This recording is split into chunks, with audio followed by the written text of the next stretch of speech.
Hey, thanks everyone. Hey, I'm Dustin. I am a Python packaging working group member, a member of the Python Packaging Authority. I'm a maintainer of PyPI, the Python Package Index. I'm also a developer advocate at Google, where I work to make Google Cloud better for Python users. So I had a hard time coming up with the title of this talk. Not because naming things are hard, even though naming things are really hard. The reason I had a hard time coming up with a title for this talk is because I knew I wanted to talk about Python packaging, but a lot of people had already given talks about Python packaging. So many, in fact, that it seemed like every time I came up with a title for this talk, that talk had already been given. So at first I thought, like, what is the core of Python packaging? I will call my talk Python packaging, getting the code you wrote to the people that wrote it, that want it in the same language you wrote it in. This talk has already been done. And that title is pretty long, so maybe I should do something more like clickbaity, like Python packaging in just 5 easy steps. No, that talk has been done. I thought maybe I could one-up this guy. I'll do Python packaging in just 4 easy steps. No, he did that too. OK, perhaps I should be encouraging about Python packaging. Python packaging, it's relatively painless now. Go ahead and use it. This talk has been given. But relatively painless is still painful, so maybe I should try to instill confidence that it's still improving. So Python packaging, we're still trying to make it better. Nope, that talk's been given. OK, maybe I should take a stronger approach. Python packaging, let's just throw it all away and start from scratch. Nope. OK, so maybe the problem is that too much has changed with Python packaging. I'll call it Python packaging. Let me just get you up to speed on everything that's changed since last time. No. Then I figured maybe not everyone cares about everything in packaging, Python packaging. There's a lot of stuff here. You might not need all of it. That talk has been given as well. OK, maybe I'll keep it simple. Python packaging in the simplest terms possible for anybody that cares. No, that talk has been given. OK, maybe even simpler. Python packaging, so easy a caveman could do it. No. All right, I'm really starting to run out of options at this point. So maybe I should stick to something more to my experience. Hello, I'm a PyPI maintainer. At the very least, I should be able to tell you how to use PyPI. No, this talk has been given as well. All right, one last-ditch effort. I'll do a talk on Python packaging, but I'll make it Indiana Jones themed. And for some reason, I'll also do it in French. There's no way this talk has been given before, right? No. All right. So it really seems that everything that could be said about Python packaging has already been said. So I should probably just give you the links to all these talks, and you can go home and watch them. And we can just like wrap this up right now. Cool? No. So in the end, I call this talk Inside the Cheeseshop, How Python Packaging Works, which is actually a pretty awful title for a number of reasons. First, it has a really obscure reference in the title. That makes no sense. Like, why am I going to talk about cheese? I don't know anything about cheese. Second, Python packaging is a pretty incredibly broad and complex subject. So trying to explain how it works is maybe like a lost cause. And third, I'm making the assumption that Python packaging actually works, which historically has been the biggest complaint about it. So if you can't read the caption here, it says, my Python environment has become so degraded that my laptop has been declared a Superfund site. So here's the thing. I actually think Python packaging works really great. And we've just gotten kind of used to how good we have it now. So I really, truly want to do some Python packaging archaeology with you all. I want to talk about the evolution of packaging through the years and provide some context for why things are the way they are now, and about how at each step we had a new problem to solve and a new solution for that problem, and then a new problem, and on and on. So let's go back in time. Back to a time when Python was brand new and everything that we're familiar with now did not exist. So back to the beginning when there was just Python. This is Guido's original release announcement for the very first version of Python. And pretty much as soon as we have Python code. There's something written in Python. So let's pretend that you're the author of this library. Like, good job. Nice work. But really, at the moment, this code is only useful to you. So we arrive at our first problem. How do I get code to users? And this is really the fundamental problem of Python packaging. Like, how do you get code to the users that want it? So maybe you talk to your friends and you say, hey, I have this totally awesome library. Would you like it? And so you could email it to them, maybe, every time that you found someone that was like, yes, please, I'd like that library. But that would be a pretty big pain. Maybe you have a personal website. And you could put it up on your personal website. Someone could go and download it. And this is nice. You could put documentation there, too. But how are people going to find that, right? Python was first released in 1991. Google wouldn't be around for another 7 years. And so this leads us to a new problem. How do I find Python code? So what we need is a place where people can go and find interesting Python code, some sort of like index for Python packages. I think that we'll call this the Vaults of Parnassus. So if you've never heard of the Vaults of Parnassus, it looked like this. And it was the very first index for Python software. And it was literally an index. All it did was link to something on other people's websites. And so I hesitate to use the word package here, because what it was linking to wasn't necessarily a package. What a package is really loosely defined at this point. And the end result is just whatever those people felt like putting on their website, that's what it would link to. There's no standard, there's no quality, there's no enforcement of any kind. And so this leads to a new problem. When I go and find code on the Vaults of Parnassus, how do I build this? Like, all right, I got the code. How do I make it work on my machine? At the time, every project came with its own little like special way to build it. Maybe it was like a Python script, maybe it was a make file, maybe it was just instructions in a text file that you had to copy and paste. And this was really painful for users, right? So the solution to this was at the 1998 International Python Conference, which predated PyCon, a little project got started called distutils, which stood for distribution utilities. And this is included in the standard library in Python 1.6 circa 2000. And this gave us a kind of a familiar incantation for some folks. Python setup.py something. So I think some people have run this command without really thinking about like what is going on here. It's just a Python script, right? Maybe with a little magic thanks to the standard library. And the idea was, why write like a domain-specific language or a new config file format when we have the entire full power of Python at our disposal? Let's just write more Python, right? Let's just write another Python script. So we'll see why that's a problem in a second. And it was really actually just a build tool. So you'd run python setup.py build, and it would replace all those make files. And the goal was that you would just make something in a very consistent way, and then it could be installed. So this distutils also gave us something called a source distribution. And this was just a consistent way to package up source code for sharing into a compressed archive, like a zip file or tar.gz. We also call this an sdist, or I like to say it like a snake, sdist. And you build it like this, python setup.py sdist. And this command might be a little more familiar to you.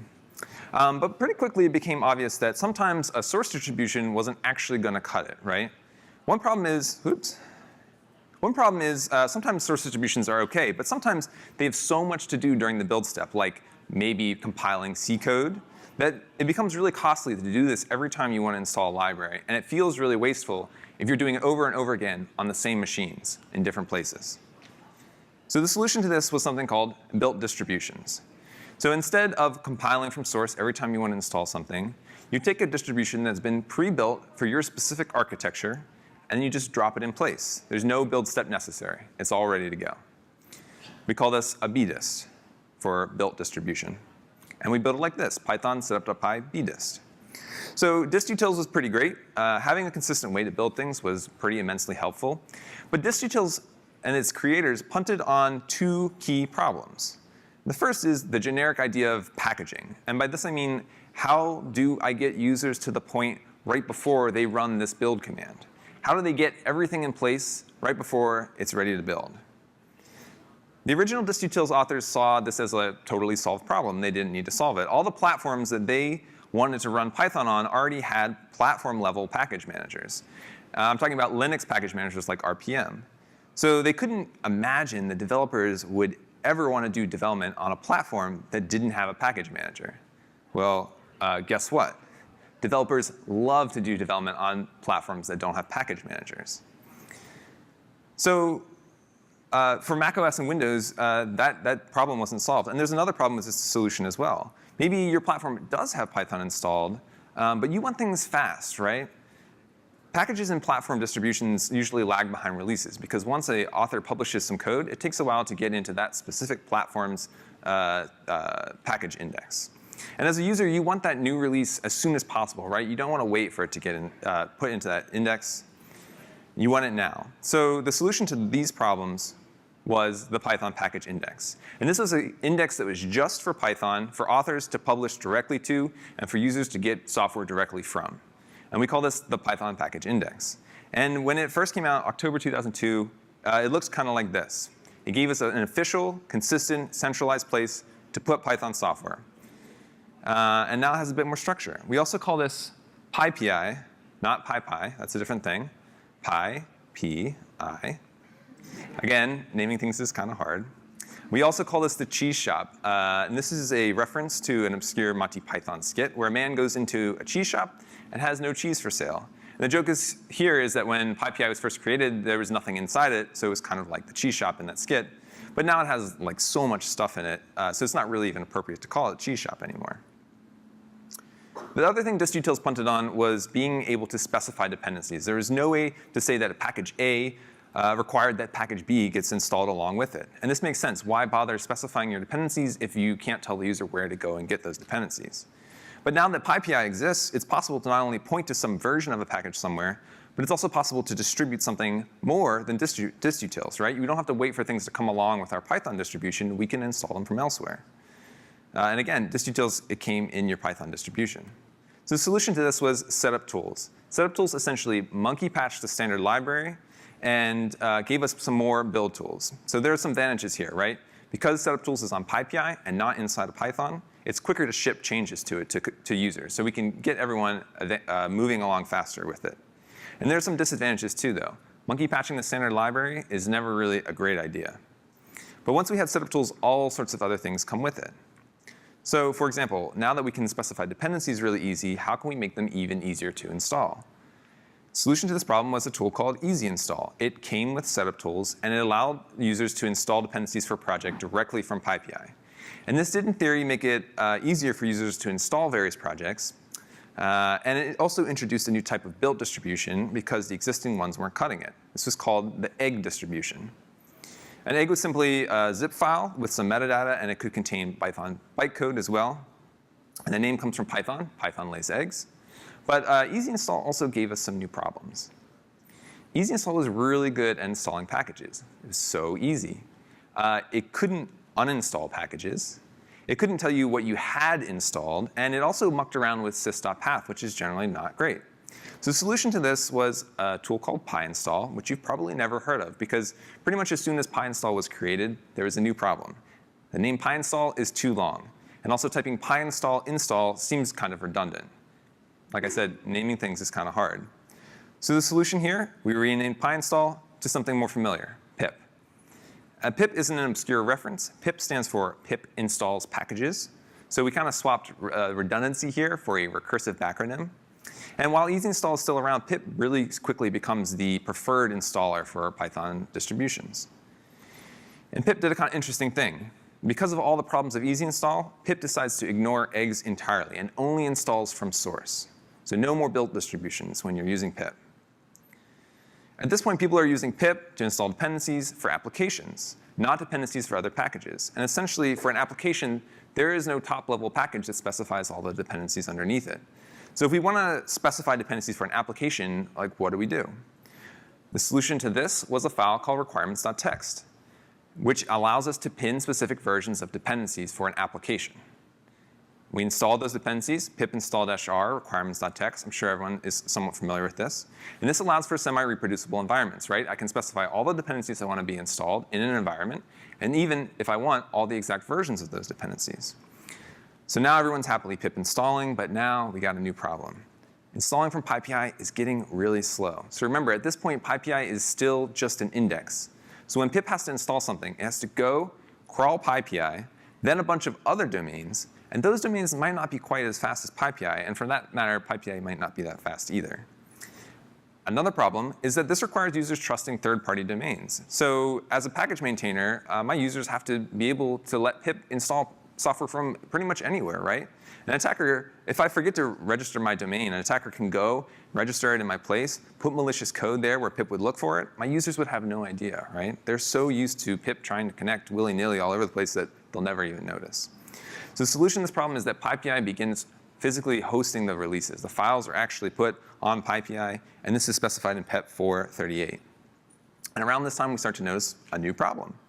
We kind of need those built distributions that we got rid of when we created pip. Turns out all the problems that built distributions were built to solve still exist. But we don't want eggs, because eggs are bad.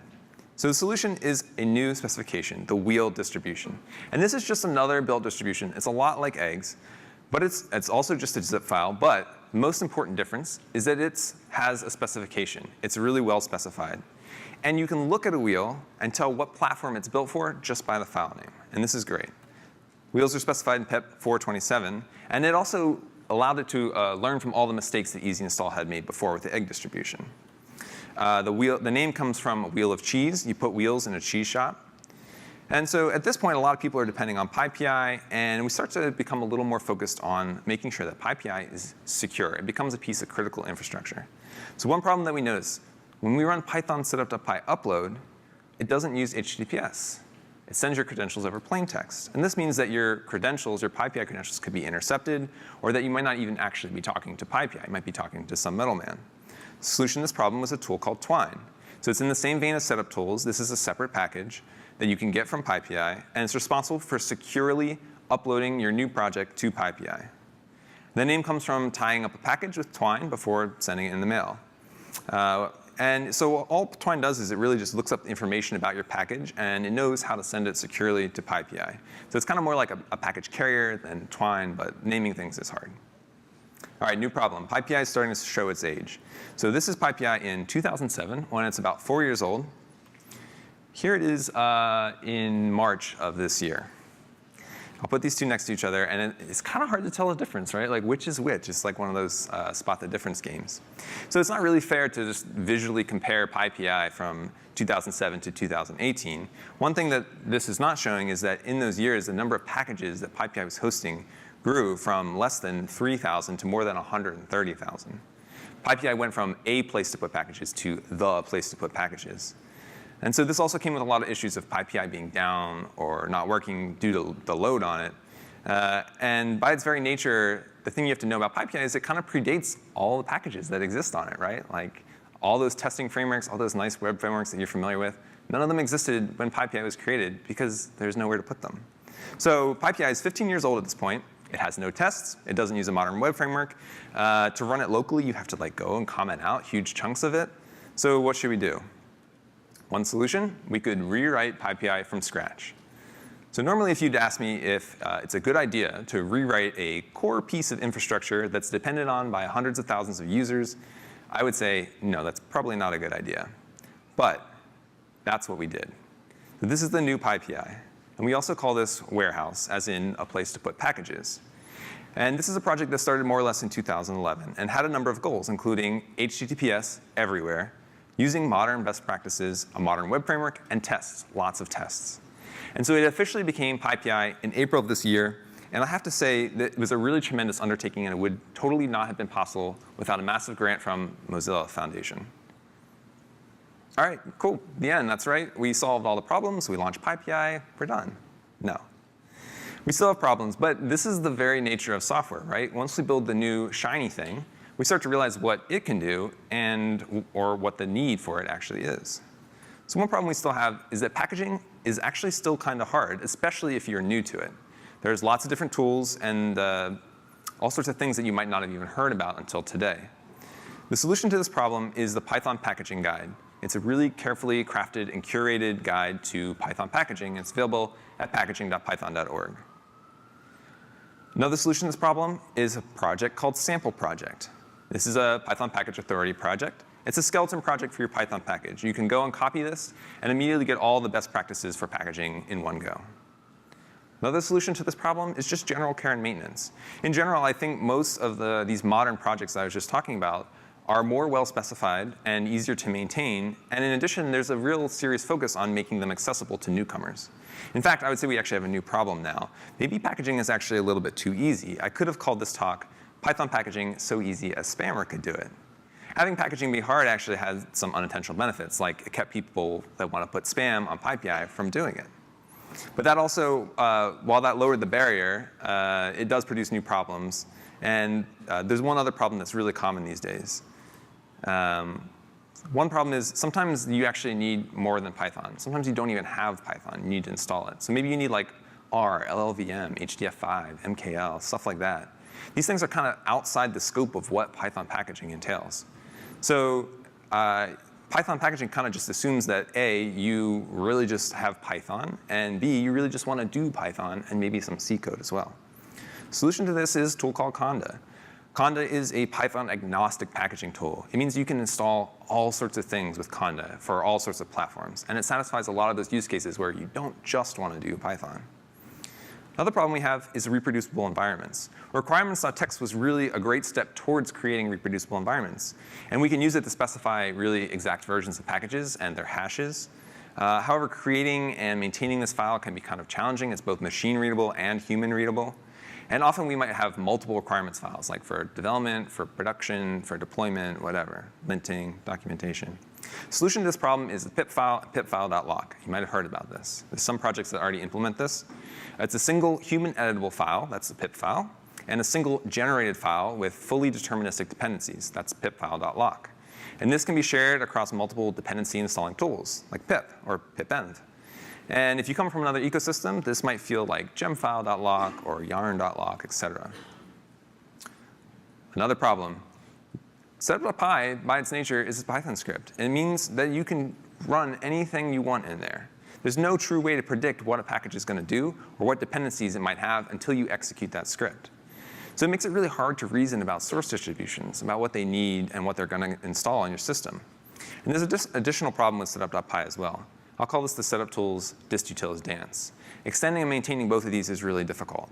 So while there do exist various solutions to the problems, they're really hard to implement, and it's even harder to maintain. And it's really difficult to use anything else because these are kind of the de facto tools that exist in the ecosystem. So changing it kind of becomes like this chicken and egg. The solution to this problem is PEP 517 and 518. 517 is a build system independent format for source trees, and 518 is the ability to specify minimum build system requirements for Python projects. Okay, what that means is that there will be someday a file called pyproject.toml. This is a way to step away from distutils and setup tools entirely and allow users to specify any build system that they want, which can be installed prior to when their package is built. So it could be setup tools, or it could be something else entirely. All right, you might say that sounds like a lot of problems, and maybe you want to help us. So one thing you can do, both PyPI and pip and a lot of the packaging projects have good first issues label in their issue trackers. So if you want to become a contributor today, you could. Another thing you can do, at the end of this month here in New York, we're hosting, or Bloomberg is hosting Python packaging development sprints, October 27th and 28th, happening here in New York and also in London simultaneously.